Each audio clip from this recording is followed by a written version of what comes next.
Ladies and gentlemen, welcome to the music performance, Sound Across Space, from San Marco to the Mini Hall. Today's program features the magnificent works by Giovanni Gabriel Lee. The performance is directed by Nanta Wadzito and performed by the lecturer and students of the Division of Music Education, Faculty of Education, Chulalongkorn University. To ensure everyone enjoys the best possible experience, we kindly request your cooperation with the following guidelines. You are highly encouraged to walk around the space during the performance. This will allow you to experience the unique spatial acoustics from different perspectives. As you move around, please keep a respectful distance from the musicians. Please remain quiet and refrain from talking while the music is playing. And finally, photography is allowed, but please strictly refrain from using flash. Thank you for your cooperation, and please enjoy the performance.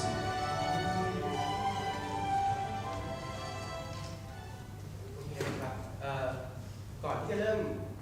การแสดงนิดนึงนะครับก็การแสดงครั้งนี้นะครับอย่างที่อธิบายเป็นภาษาอังกฤษนี้อย่างอธิบายเป็นภาษาไทยนิดนึงนะครับเราอนุญาตให้ทุกคนสามารถลุกขึ้นยืนนะครับแล้วก็เดินอย่างระมัดระวังเพื่อฟังเสียงที่เกิดขึ้นในรอบของตัวมินิฮอลล์ได้ว่าเสียงในแต่ละจุดเนี่ยแตกต่างกันอย่างไรยืนตรงไหนได้ยินเสียงอย่างไรนะครับก็ใครสะดวกที่จะนั่งก็นั่งนะครับส่วนใครที่อยากลอง explore เสียงก็สามารถเดินได้ค่อยๆนะครับสามารถเดินได้ค่อยๆเดินนะครับเดินเบาๆแล้วก็ช่วยรักษาระยะห่างจากนักดนตรีนิดนึงนะครับก็ขอให้มีความสุขกับการแสดงครั้งนี้นะครับ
สระของวงนี้ก็ผมว่า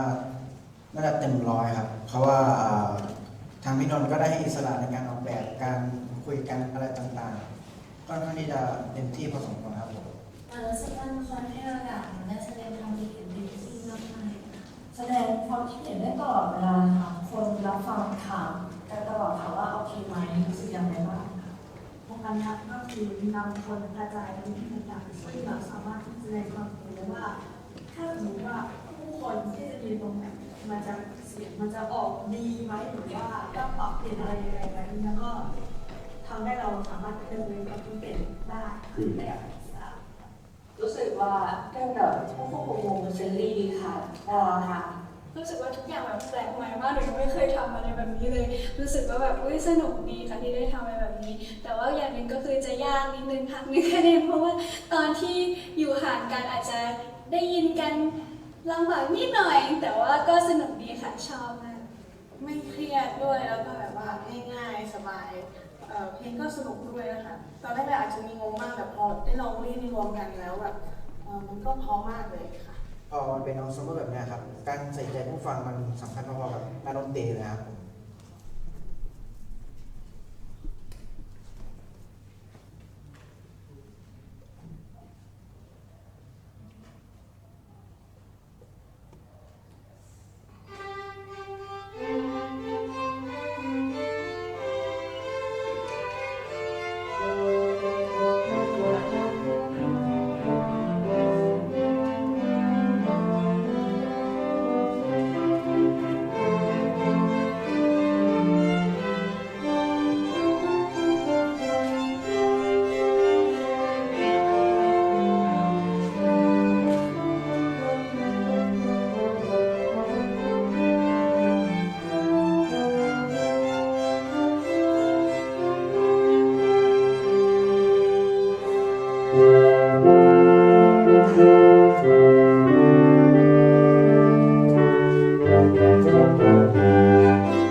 ก็ ขอบคุณทุกคนนะครับที่เข้ามาชมในวันนี้ยังไงก็ขอเสียงตบมือให้กับนักดนตรีอีกรอบนึงนะครับก็ performance นี้นะครับได้ inspiration มาจากGiovanni Gaberi นะครับก็คือในการแต่งเพลงเนี่ยคือมันไม่ใช่แค่เรื่องของเครื่องดนตรีหรือนักดนตรีนะครับเรายังมีเรื่องของพื้นที่ที่อยู่ตรงนี้นะครับก็คือตัวของตัว Gaberi เองเนี่ยคือได้อิทธิพลในการแต่งเพลงมาจากโบสถ์เซนต์มาร์กนะครับซึ่งเราได้ยกคอนเซปต์อันนี้มาใช้ในการเพอร์ฟอร์มครั้งนี้นะครับด้วยความที่ลักษณะพิเศษของตัวมินิฮอลล์ของเราคือนอกจากจะมีพื้นที่ตรงนี้ที่เป็นพื้นที่โล่งแล้วเนี่ยเรายังมีพื้นที่ชั้น2ที่มีนักดนตรีหล่อสวยอยู่ด้านบนกันตรงนั้นนะครับก็หวังว่าทุกคนจะ enjoy นะครับก็ขอบคุณครับ